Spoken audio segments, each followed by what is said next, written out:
तो नमस्कार दोस्तों, हिंदी साहित्य के एक और नए वीडियो में आपका स्वागत है। तो दोस्तों, आज के इस वीडियो में हम बात करने वाले हैं गोदान के प्रमुख पात्र होरी के चरित्र चित्रण के बारे में। जी हाँ दोस्तों, ये प्रश्न आपके एग्जाम की दृष्टि से काफ़ी ज़्यादा इंपॉर्टेंट होने वाला है। तो दोस्तों, बिना वक्त गवाए वीडियो को करते हैं स्टार्ट। और दोस्तों, मैं आप लोगों को बता दूं, मैं इस प्रश्न का आंसर इन प्रमुख 6 बिंदुओं पर चर्चा करके देने वाला हूं, जिनमें पहला बिंदु है होरी एक व्यक्ति के रूप में कैसा है। उसके बाद दूसरा बिंदु रहेगा निर्धन किसान। तीसरा बिंदु है धर्म भीरू, यानी कि होरी धर्म को कैसे मानता है।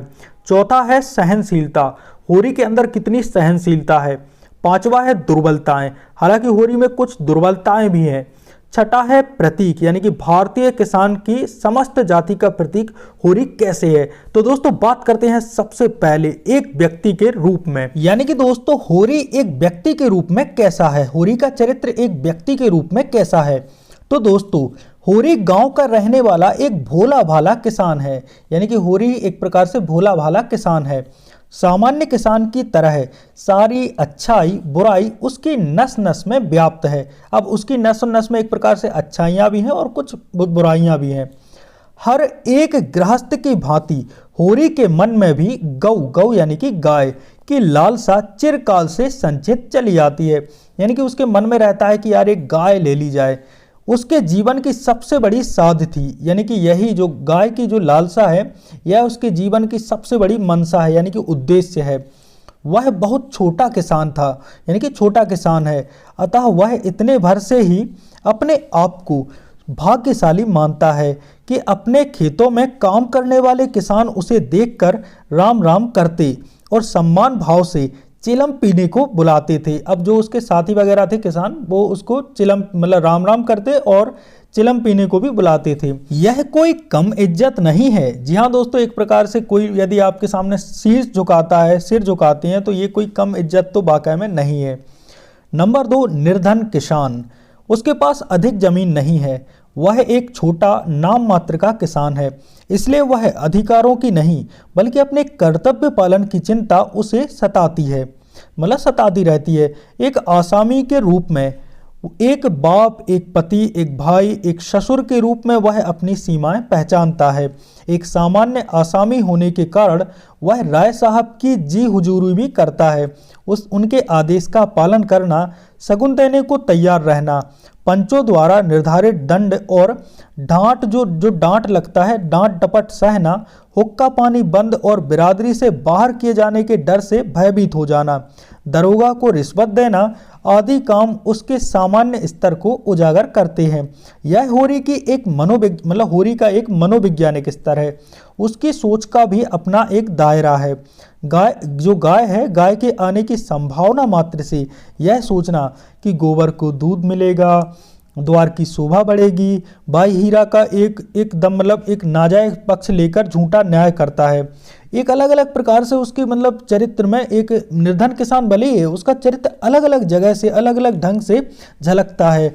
उसका जो भाई हीरा होता है, उसका एक प्रकार से जायज पक्ष भी नहीं होता, एक प्रकार से वो उसकी गाय को मार देता है, उसके बाद भी अपने भाई का पक्ष लेता है। अपने परिवार की आवश्यकताओं का पूरा ध्यान रखना, निर्धनता में भी जो निर्धन यानी कि पैसे भी नहीं है तो भी उसमें भी अपने परिवार के सदस्यों की सहायता करना, होरी की कर्तव्यशीलता के साक्षी है। इन्हीं चिंताओं में वह अंत तक खटता रहता है। अब बात करते हैं नंबर 3, धर्म भीरू। होरी अपने वर्तमान गरीबी और निर्धनता को पूर्व जन्म का परिणाम मानता है। होरी वास्तव में धर्म भीरू और धर्म सहिष्णु है। वह राय साहब को राजा के समान मानता है, घर आए भोला का आदर सत्कार करता है। होरी और शोभा के हीरा और शोभा, इनके दुष्कर्मों की शिकायतें वह सुन नहीं पाता। बांस वाले से सौदा करते करते भी उसे डर सा लगा रहता है। आदि चिंताओं में ग्रस्त रहने पर भी वह मस्त रहता है और यही उसका भीरूपन है। इसी धर्म भीरुता के कारण ही होरी में अच्छे गुण भी पाए जाते हैं। होरी की ईमानदारी इसी प्रकार का गुण है जो उसके चरित्र को मूल्यवान बनाता है।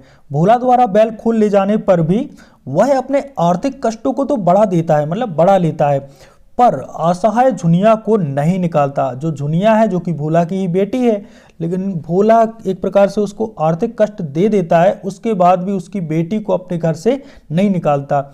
इसी तरह क्रोधित हीरा द्वारा रुपए हजम करने की बात पर उसके हृदय को बड़ी ठेस लगती है, पर वह उल्टे धनिया पर ही बरस पड़ता है। बात करते हैं पॉइंट नंबर 4, सहनशीलता। होरी हद दर्जे का सहनशील है, मतलब उसमें सहनशीलता कूट कूट के भरी है।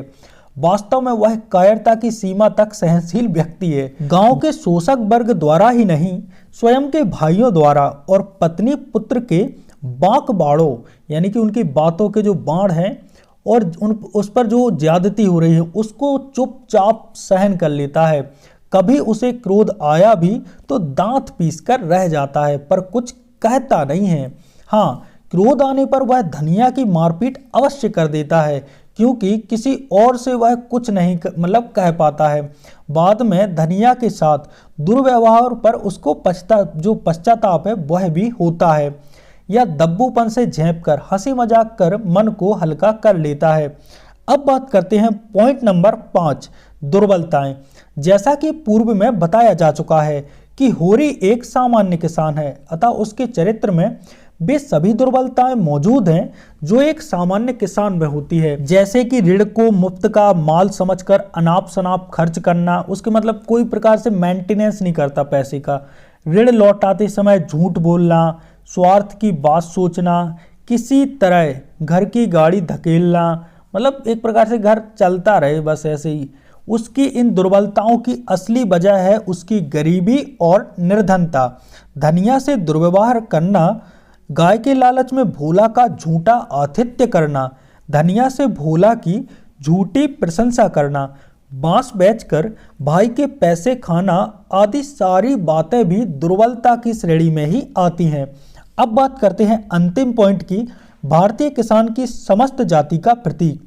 होरी का चरित्र संपूर्ण किसान जाति का प्रतिनिधित्व करता है। जाति का प्रतीक वह होता है जिसके चरित्र में सभी तरह की विशेषताएं, परंपराएं, रीति रिवाजों और प्रवृत्तियों का प्रतिनिधित्व करने की संभावना हो। और होरी के चरित्र में भारतीय किसान जीवन का मूल इतिहास निहित है। दूसरी ओर होरी के चरित्र में अदम्य सहन शक्ति और साहस तथा भावुकता का समावेश मिलता है। कुछ समीक्षकों का तो यहाँ तक मानना है कि होरी प्रेमचंद का निजी आत्मीय स्वरूप है, लेकिन कई विशेषताएं होरी को उसका स्वतंत्र व्यक्तित्व प्रदान करती हैं।